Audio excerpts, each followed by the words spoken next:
Hello everybody, this is Metal Rocker 86 and I'm back again for another album review. This week, we are going to be looking at a group who is relatively new. The band is called Volturian, and I was first introduced to them by my good friend Tainted 87. I will be reviewing their only album so far, and it's called Crimson. Volturian is a melodic metal band from Italy.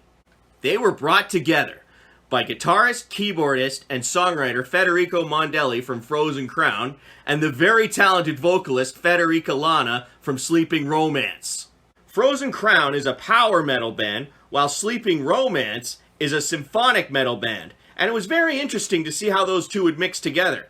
The end result was Volturian. On to the album. Crimson is Volturian's debut album, and it was released in April of 2020. It consists of 10 tracks, and altogether is about 36 minutes long. On drums is Alberto Mezzanotte. On bass, we have Massimiliano Rossi. On guitars and keyboards is Federico Mondelli. And finally, on vocals is the very talented Federica Lanna. Now on to the songs, all of which were written by Federico Mondelli, except where stated otherwise. The first song on this album is called Crimson Dust, and it's just a short instrumental. It starts out slow, but it does speed up as time goes on. Instrumentation. The main focus here is on the synthesizers, and they're really awesome. This is a great song to start the album with, and it really gets you pumped. This next song is called New Life, and it's a very up-tempo, fast-paced song.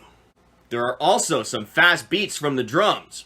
As for the guitars, there is one part where they are very intense with some thrashing background vocals. There is also a really awesome guitar solo in this song. The lyrics of this song, from my interpretation, describe life and how you will learn from your failures and your decisions, and when you die, someone else will have those same experiences. This is another great song on the album. Now we get to Haunting Symphony, and this one is also very upbeat. Instrumentation. It starts off with some awesome guitar riffs that'll get you pumped up, and your head will be banging. The rhythm of this song is also very cool. As we go on in the song, we'll get to an amazing guitar solo thanks to Federico Mondelli. From my interpretation, the lyrics describe dreams and how they will follow you around and haunt you and how they're part of your life. This is another awesome song on the album. Now we get to a song called Broken, and this one is also very up-tempo. Instrumentation.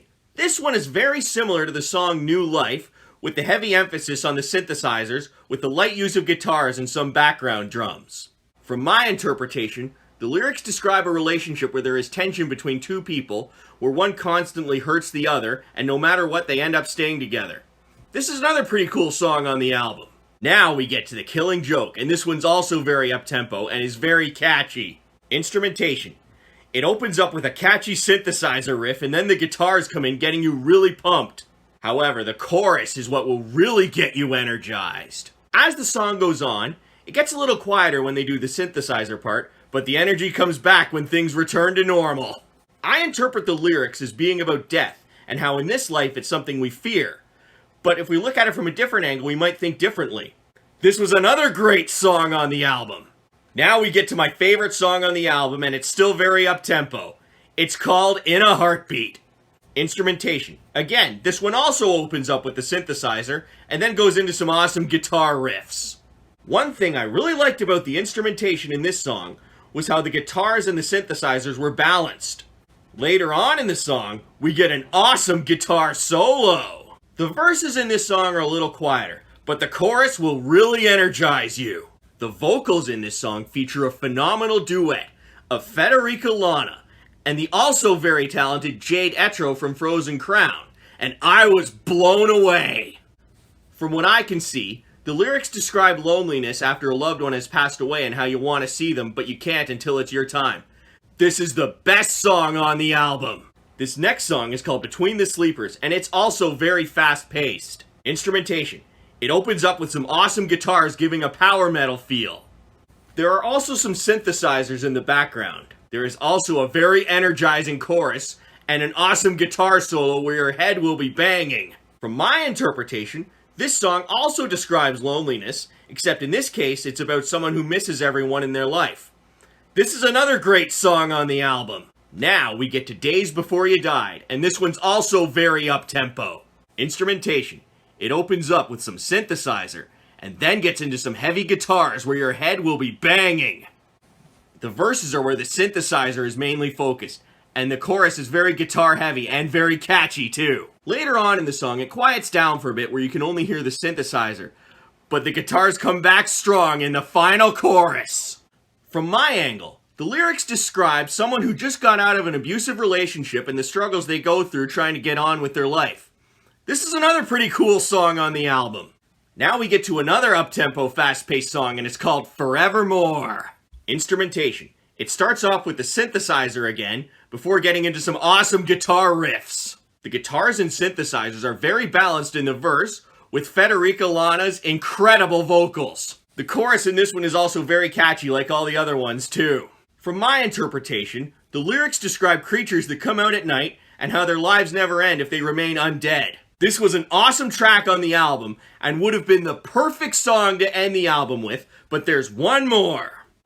Now we get to the final song on the album, and it's called Fading Like a Flower.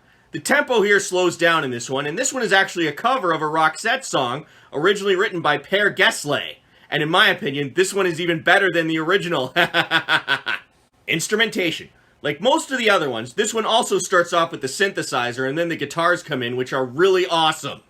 From what I can see, the lyrics describe a relationship that has ended where the two parties still have feelings for each other. This was another really good song on the album. So what did I like about this album? For the most part, I was blown away! The songs were all very well written.